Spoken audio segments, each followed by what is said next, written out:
ఆంధ్రప్రదేశ్లో బీసీ కులగణను వెంటనే చేపట్టాలని మాజీ రిటైర్డ్ డీసీపీ మరియు Bahujan Samajwadi party state coordinator J. Purnachandrarao demand చేశారు.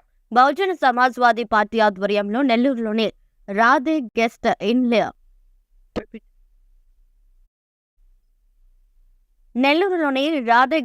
ఇన్నిల్ బీసీ కులాలతో రౌండ్ టేబుల్ సమావేశం నిర్వహించారు. ఈ సమావేశానికి బీసీలోని అన్ని కులాల సంఘాల నాయకులు అధిక సంఖ్యలో హాజరయ్యారు. ఈ సందర్భంగా మాట్లాడుతూ ఆంధ్ర రాష్ట్రంలో తెలుగుదేశం పార్టీ, వైఎస్ఆర్సీపీ పార్టీలు బీసీలను మోసం చేస్తున్నాయన్నారు. తెలుగుదేశం పార్టీ అయితే మా పార్టీ బీసీల పార్టీని చెప్పుకునే చంద్రబాబు నాయుడు బీసీ కులగణను ఎందుకు చేపట్టలేదో బీసీలకు సమాధానం చెప్పాలన్నారు. ఈ కార్యక్రమంలో బీఎస్పీ రాష్ట్ర అధ్యక్షులు బి. పరంజ్యోతి, రాష్ట్ర ప్రధాన కార్యదర్శి జానకి ప్రసాద్, జిల్లా అధ్యక్ష కార్యదర్శులు పుష్పాంజలి, నాసిన భాస్కర్ గౌడ్, బీసీ కుల సంఘాల నాయకులు అధిక సంఖ్యలో పాల్గొన్నారు.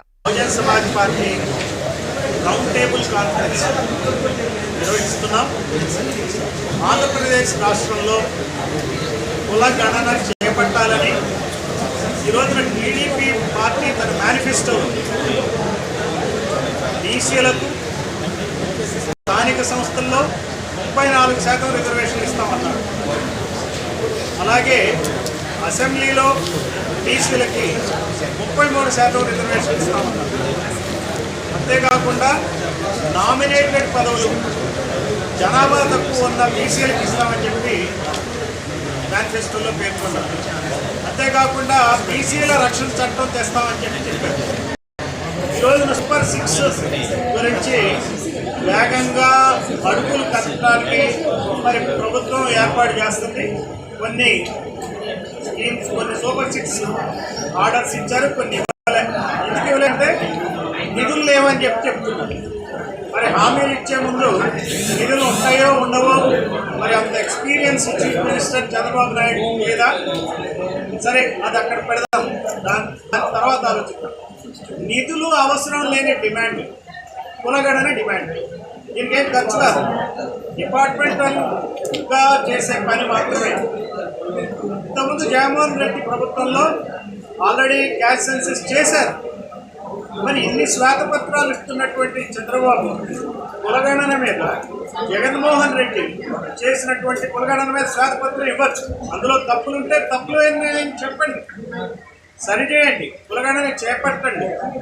ఖర్చు లేని పనులు చేస్తే బీసీ సామాజిక వర్గం 50% పైగా ఉన్నటువంటి ప్రజలు మేము సంతోషిస్తాం. ఈ ప్రభుత్వం వచ్చింది, మేనిఫెస్టోలో చెప్పినట్టుగా మా డిమాండ్లు నెరవేర్చడానికి పనిచేస్తుందని చెప్పి నమ్ముతాం. కానీ కులగణన మీద ఏ రకమైనటువంటి ప్రకటన కూడా ఇంతవరకు చేయలేదు. సరే, కులగణన మీద చేయలేదు, క్యాస్ట్ సెన్సస్ మీద చేయలేదు, క్యాస్ట్ స్కిల్ సెన్సస్ చేస్తామన్నారు. స్కిల్ సెన్సస్ ఎవరు అడిగారు? మేము అడిగింది చేయరు. ఒకే ఒక డిమాండ్, నువ్వు బీసీ కులగణన చేసిన తర్వాత అన్ని పార్టీలు మనమే ఉన్నాం కదా, అన్ని పార్టీలకి మనం బీసీగా ఎవరు లేవు, అన్ని పార్టీలు ప్రతి ఒక్కరు కూడా వైసీపీ బీసీ నాయకుడు, టీడీపీ బీసీ నాయకుడు, కాంగ్రెస్ బీసీ నాయకుడు, బీజేపీ బీసీ నాయకుడు. బీసీ నాయకుడు అయితే నాయకుడు చెప్పండి, ఆ బీసీ నాయకుడు బయటికి రావాలి. ఆంధ్రప్రదేశ్ పేరున ఈ బుక్లెట్ ఈ రోజున ఆవిష్కరిస్తున్నాం. ఈ రోజున మనం ఈ బుక్లెట్ ఎందుకు ఇచ్చామంటే, కులగణన చేయాలి అని అంటే బీసీ సోదరులకి ఎమ్మెల్యేల కులగణన కూడా తెలియాలి. ఈ రోజున నెల్లూరు జిల్లాకి సంబంధించిన ఎమ్మెల్యే కులాల వివరాలు మీకు ఇస్తారు. దాదాపుగా ఈ స్వాతంత్ర్యం వచ్చిన దగ్గర నుంచి 16 ఎలక్షన్లు జరిగినాయి. ఈ 16 ఎలక్షన్లో 128 మంది ఎమ్మెల్యేలు అయ్యారు. బీసీల నుంచి కేవలం యాదవ్ కులానికి సంబంధించి 4 ఎమ్మెల్యేలు. ఒక ఆయన 2 సార్లు అయ్యారు, కొంతమంది వేరే ఒక ఆయన ఒక్కొక్కసారి అయ్యారు. 4 ఎమ్మెల్యేలు. గౌడ్లు కాల, కుమ్మర్లు కావాలా, కమ్మర్లు కావాలా, దాకలు కావాలా, మంగళ కావాలా. పక్క రాష్ట్రంలో మంగళ చీఫ్ మినిస్టర్ ఉన్నప్పటికీ కూడా చూడండి ఈ నెల్లూరు జిల్లాలో పరిస్థితి ఎంత దయనీయంగా ఉందో. ముస్లింలు ఒక్కరే ఎమ్మెల్యే అయ్యారు, ఎస్సీ ఒకళ్ళు, ఎస్సీ 5. అది అంబేద్కర్ పుణ్యం. అయితే బీసీలు సగానికి సగంగా ఉన్నప్పుడు ఈ 128 ఎమ్మెల్యేలు కనీసం 64 మంది ఎమ్మెల్యేలు కాలేదు. అంతకు మించి రెడ్లు 93 మంది అయ్యారు. కమ్మలు 20 మంది అయ్యారు. చూడండి ఇది ఎంత అన్యాయం జరుగుతుందో ఈ జిల్లాలో ఉన్నటువంటి బీసీలకు.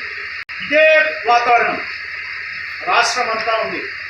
రాష్ట్రం మొత్తం 16 ఎన్నికల్లో స్వాతంత్ర్యం వచ్చినప్పటి నుంచి ఇప్పటి వరకు 2902 మంది ఎమ్మెల్యేలు అయితే రెడ్డి కమ్మ ఎమ్మెల్యేలు 1207 మంది ఉంటారు. వాళ్ళిద్దరూ కలిపితే 10% కూడా ఉండదు. కానీ దాదాపుగా 45% ఎమ్మెల్యేలు వాళ్ళే. అయితే బీసీలకు వచ్చేటప్పటికి కేవలం 498 మందే ఎమ్మెల్యేలు అయ్యారు. జనాభా దామాషా ప్రకారం దాదాపుగా 1450 నుంచి 1500 మంది బీసీలు ఎమ్మెల్యేలు కావాలి ఆంధ్రప్రదేశ్లో. కానీ 500 కన్నా తక్కువ, అంటే 1000 ఎమ్మెల్యే పోస్టుల్ని బీసీలు కోల్పోతున్నారు. బీసీ సోదరులు ఇది గమనించాలి. ఇప్పటికైనా సరే ఈ ప్రభుత్వాలు ఈ చర్యను సరిదిద్దాలి, కులగణన చేపట్టాలి. జనాభా దామాషా పద్ధతిలో విద్య, అలాగే ఉద్యోగం, రాజకీయాల్లో కూడా రిజర్వేషన్లు జనాభా దామాషా పద్ధతిలో ఇవ్వాలి. అప్పుడే అది పరిపూర్ణమైన ప్రజాస్వామ్యం అవుతుంది. లేకపోతే ఈ ప్రజాస్వామ్యం 2 కులాలకు సంబంధించిన ప్రజాస్వామ్యమే. పాక్షిక